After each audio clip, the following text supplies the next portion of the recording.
Hey, welcome to FreightWaves Now, Tuesday edition, Taco Tuesday if you're lucky. Welcome, ladies and gentlemen, friends and neighbors, to our edition with junior meteorologist Zach Strickland and broker expert, market expert Donnie Gilbert, talking to us about volumes and what is happening across with just rates and volumes and all kinds of things. Oh my, he's got many a slide for us to check out to keep us updated each and every day as we do here on FreightWaves Now. Zach, thanks for stepping in. I mean, I know you got big shoes to fill, but can you give us a lay of the land? Yeah, so you'll see right here across the middle of the country this big old green line of rain and storms that are going to pop up and kick all throughout the day.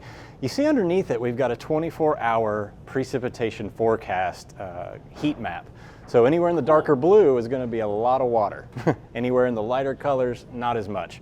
So all throughout the day, and what we have is a big high pressure dome sitting right about here. And that's going to make things really hot and really dry in the southeast over the next day or so. Yes. That's going to break off eventually here in the next little bit, and this will eventually push on through. But in the meantime, that's going to stall this front out right here for a little while.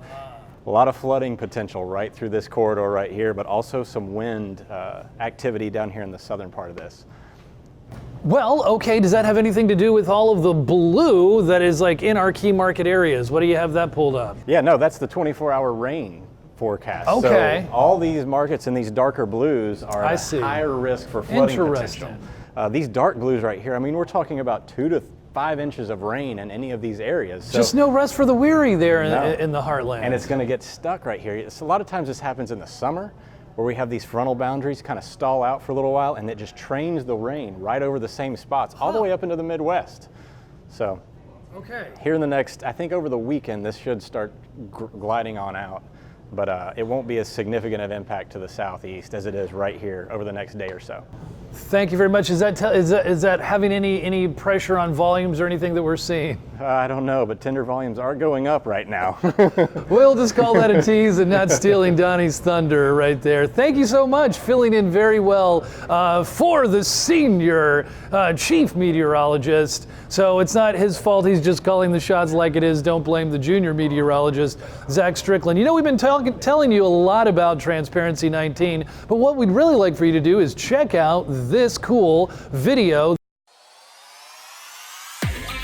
Want to join what all the cool kids and tech nerds are doing? Transparency 19 is the hottest thing in freight tech. Join hundreds of the smartest innovators in freight today as we forge the next generation of technology leadership. Meet the decision makers behind the biggest brands and startups. Meet the trailblazers and learn about the tech producing the next wave of prosperity. Transparency 19 showcases innovation and disruption across trucking, logistics, and supply chain.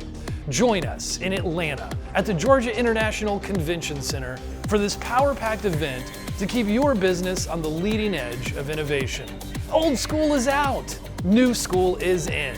Join in and be a part of the next level of tribal tech knowledge. And now we're going to talk to Donnie Gilbert, market expert, giving us a broker's take and an overview of what is happening right now. Donnie, welcome to the show. Good afternoon, Chad. Good afternoon. It's the last day of the month. Lucky you. So shippers are trying to move their products. Tender volumes, headed up again. Look at that. Zach Strickland stole my thunder a little while ago. So for national volumes, we do have the volumes going up for today. Yeah. And you'll see this all throughout today as shippers are trying to take this last day, take advantage of it, and get everything off the docks they can to finish out the books with good numbers. Tender rejections are still way down, 4.26%. So there's a lot of capacity in the market. This is going to affect their rates. So right now, a lot of volumes and low tender rejections. But let's just go ahead and take this and just for a good overview, put this up on a national chart here, or map. It's kind of a little bit of good times, bad times, high volumes, low rates because of the loose capacity. The song remains the same. And this here is our tender volume map, and this kind of shows where the volumes are right now. Okay. We see Atlanta, and we see a lot of blue surrounding Atlanta now as these markets are kind of growing. So this is very good. These are the rural areas that are picking up. Maybe seasonality pattern. There are some seasonality in there. Of course, we roll across, we see Memphis, we see Houston. These are the bigger markets, Dallas and Fort Worth. Of course, the big markets on the West Coast, Ontario and Los Angeles, and there's some seasonality going on here. Salt Lake City's jumped up here on the map, along with Denver as well, and of course the Midwest. So these are the areas that have a lot of the volumes that are going on and moving right now, and the larger volumes that are going on. Okay, So, thanks for giving us a lay of the land from that point of view. This is a good map, but one thing that really helps out is trying to figure out where areas are growing and not growing. Yeah. So I'm going to bring up, this is a weekly change map. So you're bringing us now a week over week change to Yes, give us, this is cool. still volumes, but this is not this is the change from last week to this week. So where it's heating up, where it's cooling down over this past week. The delta. It's the delta. Okay, So, the delta. Yes, and the blue is what's heating up and the red is what's cooling down. So as we look across, we see the Carolinas are kind of starting to warm up. We see Alabama, a lot of freight is picking up, freight volumes in Alabama is picking up. And of course you see out here in the West, you see the reds, that's where markets are cooling down. And this gives us a better idea of just what volumes are growing. Now, just because it's white doesn't mean that it's not growing. Right.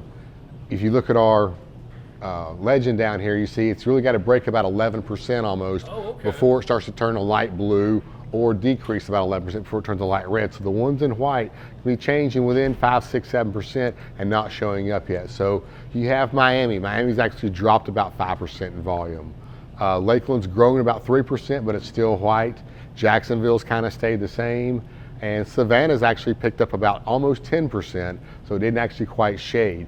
But some of the bigger ones you see, the Columbia, South Carolina, North Charleston markets, they picked up a lot and grew over the past week. So this is a good map to show what the movement is week over week. And we also have maps that go 2 weekly and monthly and yearly. So you can all pull those up to get a good idea of what is going on week after week. And Fantastic. These are good ones to use. And we look at these every day as well to figure out what markets are growing. I wonder why it's heating up so much over up yonder. There are some actually seasonality stuff going on around the Salt Lake City and the Idaho areas, and it's onions. Onions, yes, And because I there's know also, that they're not doing well coming out of Mexico. No, they're not doing well coming out of Mexico. And there's also some dairy products and whatnot. They're farming cattle, whatnot, that's also coming out of those regions. One thing that stuck out to me was the Montgomery market here in Alabama. It turned dark blue. Yeah. So let's kind of dive a little bit deeper in and look into Montgomery. We see here it is. Here's why it turned dark blue. Over the past few days, we've seen our volume shoot up from around the 40 point to over 56. So here's our increase in volumes. We pull up on the chart and we can actually see it when it started on the 22nd and it's peaking out on the today. Well, why, with the volumes going so high, have rates? Is that what you're cross-comparing it? Yes, Yeah. it is outbound tender rejections. This head haul market is actually a -3. There's a lot of capacity in this market. So as volumes pick up, we still have a drop in our O-try. So it's only for a few days. If this were to sustain to get the volumes and keep them elevated, we could change the capacity and burn up all the excess capacity, but 1 or 2 days isn't going to do it. So we still have a lot of capacity and it still needs to be used up, and until that happens, our tender rejections are going to stay low. So you were picking on me yesterday, Chad, so I'm going to go ahead and open the door for you. Where Donnie was right and where Donnie was wrong. So we've been looking for seasonality in produce season. I'm going to bring up the reefer tender rejection map here, and we're going to kind of scale across it again. Looking at Laredo's volumes have not picked up yet. It's still very, very low. Reefer tender rejections are very, very low, and the freight has not picked up. It's a little bit late, it's delayed. I know, you're just calling things as you see them from a historical point of view, and often at the very beginning of April, you do see these seasonality things. So from your point of view, like, have you now that it's 3 or 4 weeks late, do you have some thoughts about like what could be suppressing the that's trends? What's great about Sonar is we can go back and look at the history and see where it began, and that gives us ideas on what markets to start watching at what dates. So we started seeing in mid-April coming through Laredo. We know that there's been an issue in Mexico with the onions. There's a higher demand for the onions and not as much produce is crossing the border there yet. So we also know that, here in the beginning, the first weeks of May, it's going to start picking up here. And it lets us know these are the markets that I need to watch. I saw it last year. Let's go ahead and put this on the board, start watching and what dates. You don't want to start sending your trucks down there because of last year. You want to see what's going on before you just start sending your trucks down there. Yep. So this gives you a good idea. Now, if you didn't have sonar, I guess you could start making phone calls and start calling people. The old school way. The old school way. But with our new maps and whatnot, you don't have to make any phone calls. You can pull it up, see what's going on, and know when to send your trucks down there. Donnie, this past couple of weeks, we've seen lots of earnings reports. We've been talking about the first quarter, how brokers they seem to be saying that it's been really easy to procure freight over these past few months, but we don't really recommend. It seems like the general consensus is we're not going to recommend chasing carriers to the bottom and getting the lowest possible. We're developing relationships. Things should tighten up. Our margins might not be as tight going into quarter two. Like, what kind of recommendations? Do you agree with those kind of assessments? Are you seeing similar trends with what brokers are saying from your point of view? For first quarter is the best time for brokers to build relationships.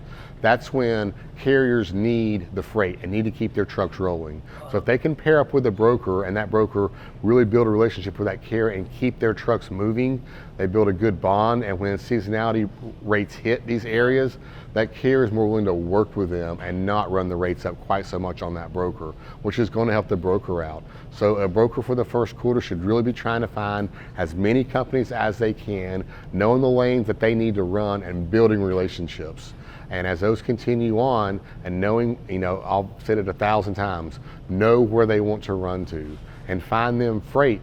And then as the seasonality issues hit and rates go up, they will be the ones that stick with you and move your freight, give you capacity, and you're going to shippers and saying, hey, I can help you, I have carriers, and it works all the way around on building relationships. So that's very, very key through the first quarter. As we get in the second quarter and third quarter, we're going to have rates start climbing, and that's going to be your best friend. That's what we are anticipating, rates going up. So we look through here, we see the Carolinas. This is our tender reefer reject map. And as we look in, we kind of see the Carolinas building up. So there's more demand for reefer freight through the North Carolina, South Carolina, of course, South Georgia, and North Florida. And so here's where we start seeing the produce kind of starting to pick up. A lot of greens are through here, the cabbage, asparagus, starting out up here. And down here we still have the strawberries, the blueberries, and this is going to start picking up as well very soon. We're expecting some delays because of all the weather that we've had here lately, Chad, but these are areas that we need to watch. You need to start watching Lakeland, start watching Miami. The melons are going to start being harvested here soon. Cantaloupe, all kinds of fresh corn, all this is going to start moving here in the next few weeks. And kind of just right split through the middle of the country. This is poultry. I actually wrote on Little Rock, Arkansas today. Yeah. Poultry is a $1 billion industry in each of these states, in Arkansas, Oklahoma, Missouri, and Iowa. So there's a lot of turkeys, chicken, whatnot being brought to production through here. And overall, it's like a $443 billion industry across the U.S. nationwide. And this is where a lot of it is right now. And these are needing reefer trailers to move the reefer freight to keep the poultry cold as it's shipped. So this right here is a good area. If you're starting your freight here with produce out of Florida, maybe try to send it to the Midwest here where all the poultry is, and then get you a good rate and turn around and send that truck back if you can to these areas right here, and that'll keep you blue to blue and keep your rates elevated. When you go up here to the Northeast, you'll get a great rate going up, but you see there's not much reefer demand up here, so your rate outbound coming. I believe the reefer reject for Buffalo was 0.43%. So very, very low rejection rate on reefer freight. So therefore their rates are going to be, have a lot of downward pressure, and they're not going to get a very, very good rate coming out of the Northeast. Right. So over here, these are in the 40% ranges on the rejection rates for reefers. They're going to get a great outbound rate as well because they're definitely needed. So kind of wanted to zoom in one more time and take a look at Savannah. Here we see the volumes headed up for Savannah, and we see an elevation in our reefer tender rejects. So around about 24% almost on the rejects for the reefers, and high volumes. So Savannah's a really good market right now if you want to be moving a reefer trailer. I'd suggest getting it into the Savannah market, finding freight outbound there, and then of course heading it over to Missouri, Arkansas, Iowa, and kind of hit the sweet spots. Wow, I think you just hit the sweet spot right there, Donnie Gilbert. Very nice, man. Good stuff. Wow, talk about your daily market playbook. Like brokers, like ping-ponging back and forth between two head haul markets with that reefer freight. That sounds like a great deal to be had. So, just tune in. We are here for you each and every day, giving you a daily market playbook, as it were. And we just want you to keep spreading the love as we are trying to share the love. So thanks for tuning in. We're on social media. You know where to find us, FreightWaves.com. And you can find us, you can find any of our FreightWaves Now videos compiled there. But of course, just subscribe to the YouTube channel and you'll be getting a little bit each and every day. Thanks for tuning in. And in the meantime, don't worry, be happy.